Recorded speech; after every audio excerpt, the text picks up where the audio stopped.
So hello wrestling nation Tamil viewers.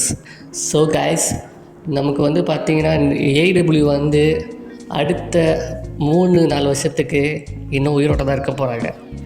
நல்லா உயிரோட தான் இருக்க போகிறாங்கன்னு சொல்கிறீங்கன்னு பார்த்தீங்கன்னா, ஸோ நிறைய பேர் ஏடபிள்யூ வந்து அவ்வளோதான் முடிஞ்சிச்சு, அவங்க கதை முடிய போகுது அப்படி சொல்லிட்டு ட்விட்டரில் இருந்து நிறைய இடத்துல வந்து சொல்லிகிட்டே இருந்தாங்க. நிறைய அனலிஸ்ட்டாக சொல்லிட்டு இருந்தாங்க, இன்னும் மட்டும் ஏடபிள்யூக்கு வந்து புது டிவிடிலாம் கிடைக்க முடியாது. ஏன்னா டிவிடி ஆல்ரெடி முடிஞ்சிச்சு கைஸ், 5 வருஷம் தான், 5 வருஷத்தோட அந்த கான்ட்ராக்ட் முடிஞ்சிடும். ஸோ அது மட்டும் ஏடபிள்யூ ஒன்றும் கிடையாது அப்படின்னு சொல்லி அவங்களுமே வந்து பார்த்திங்கன்னா மற்ற கம்பெனி மாதிரி WCW எல்லாம் மாதிரி வந்து அழிஞ்சு போயிடுவாங்கன்னு நினச்சாங்க. ஆனால் அதெல்லாம் இல்லாத மாதிரி இப்போ ஒரு நியூஸ் பரவி இருக்குது. அடுத்த 4 வருஷத்துக்கு ஏடபிள்யூ வந்து புது கான்ட்ராக்டை வந்து ரினியூ பண்ணியிருக்காங்க வார்னர் டிஸ்கவரியோட.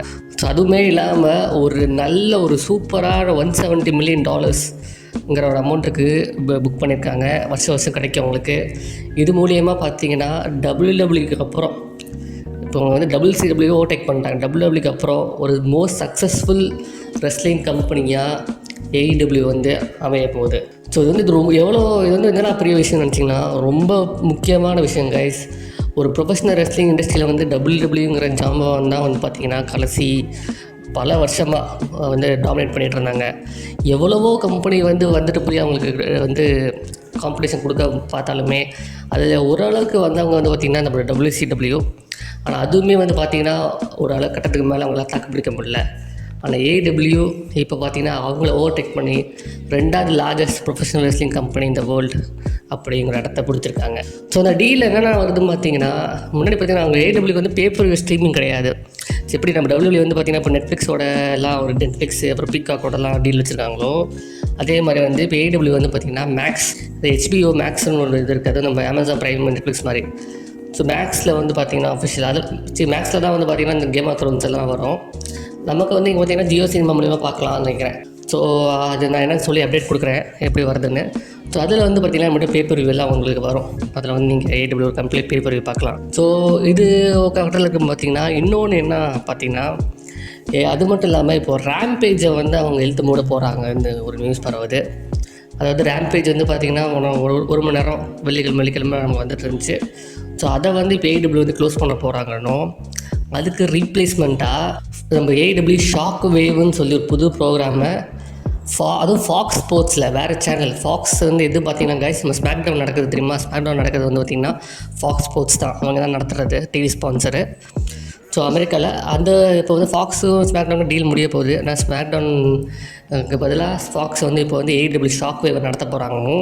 அது வந்து ஒரு மணி நேரம் ஷோ. ரேம்பேஜுக்கு பதிலாக அது வந்து ஃபாக்ஸில் நடக்க போகுதுங்கிறது ஒரு இது பரவிட்டு இருக்கு. அப்படி நடந்துச்சுன்னா அது இன்னொரு போனஸ் கைஸ். ஏன்னா ஆல்ரெடி டைனமைட் கொலிஷன் வந்து பார்த்திங்கன்னா இந்த TBS TNT அந்த வார்னர் பிரதர்ஸ் ஒரு இதில் இருக்குது, நெட்வொர்க்கில் இருக்குது. அது போக இப்போ வந்து பார்த்திங்கன்னா அவங்க ஒரு அடுத்த நெட்வொர்க்கு நோக்கி போயிட்டுருக்காங்க. ஸோ ஷாக் வேவ் வந்துச்சா அது எப்படி இருக்க போகுது. ஆனால் என்ன ஒரு ட்ராபேக்கு வச்சிங்கன்னா, AEW வந்து பார்த்திங்கன்னா டைனமைட்டை தவிர மற்ற எந்த ஷோவுமே அவங்க அந்த லெவலுக்கு கொண்டு போகல. ரேம்பேஜுமே சரி, கொலிஷனும் சரி சூப்பராக ஆரம்பித்தாங்க. ஃபஸ்ட்டு ஆரம்பித்த கொஞ்சம் சில மாதம்லாம் சரியான ஃபார்மில் இருந்துச்சு, தனி ஷோவாக நடந்துட்டு இருந்துச்சு. ஆனால் அதுக்கப்புறம் பார்த்திங்கன்னா கண்டினியூஸாக அவங்க வந்து டைனமைட்டை கொடுக்குற இந்த இம்பார்ட்டன்ஸை வந்து கொலிஷனுக்குமே ரேம்பேஜுக்குமே கொடுக்கல. ஸோ இந்த ஷாக் வேவுமே அப்படி ஒரு பேப்பர் வியூ ஆயிருமாங்கிறது, அப்படி ஒரு ஆயிருமாங்கிறதா எனக்கு பயமாக இருக்குது. பட் தெரியல எப்படி கொண்டு போகிறாங்கன்னு. பட் என்ன தான் சொன்னாலும் கைஸ், இப்போ AEW வந்து எவ்வளோ தான் நம்ம கிரிட்டிசைஸ் பண்ணாலுமே ஒரு சரியான ஒரு டீல் அவங்களுக்கு இப்போ கிடச்சிருக்கு. அது மட்டும் இல்லாமல் நம்ம அப்கமிங் வந்து நான் பார்த்திங்கன்னா கிராண்ட் ஸ்லாம்லேயும் வந்து பார்த்திங்கன்னா ஒரு சரியான stacked card AEW Dynamite grand ஸ்லாமில் பார்த்திங்கன்னா அடுத்த வாரம் இருக்குது. அது அந்த கிராண்ட் ஸ்லாம் முடிஞ்சதுக்கப்புறம் பார்த்திங்கன்னா அடுத்த வாரம் AEWவோட 5th இயர் ஆனிவர்சரி. 5 வருஷம் ஆச்சு டைனமைட் ஆரம்பிச்சு. ஸோ அந்த டைனமைட் ஆரம்பித்து 5 வருஷம் ஆனிவர்சரிக்கு வந்து கொண்டாடுறாங்க பிட்ஸ்பர்கில். அது ஆல்ரெடி பார்த்திங்கன்னா இன்றைக்கி டைனமைட் ஒரு மேட்ச் அனௌன்ஸ் பண்ணிட்டாங்க. நம்ம ஆஸ்ப்ரே vs ரிக்கோஷே கைஸ். 2017 அப்புறம் முதல் தடவையாக நம்ம 2 ஆளும் மோதிக்க போகிறாங்க. அது இன்டர்நேஷ்னல் சாம்பியன்ஷிப்காக. ஸோ அதை ஆல்ரெடி அனௌன்ஸ் பண்ணிட்டாங்க. அநேகமாக அன்றைக்கி தான் வந்து டிவிடிலையுமே வந்து டோனி கான் வந்து அறிவிப்பாருங்கிறது ஒரு வந்து ரெஸ்லிங் மத்தியில் பேசிகிட்டு இருக்காங்க. ஸோ ஒரு சூப்பரான ஒரு time guys as a wrestling fan. அடுத்த 4 வருஷத்துக்கு வந்து பார்த்திங்கன்னா நமக்கு WWEக்கு ஒரு சரியான காம்படிஷன் இருக்குது.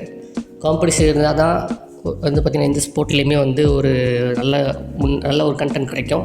ஸோ AEWக்கு அந்த காம்படிஷன் அடுத்த 4 வருஷத்துக்கும் இருக்கும். இது வந்து 2 கம்பெனிக்கு ரொம்ப நல்ல விஷயம். நம்ம ஒரு ரெஸ்லிங் ஃபேனை நம்ம பார்க்குறது நமக்குமே ரொம்ப நல்ல விஷயம்.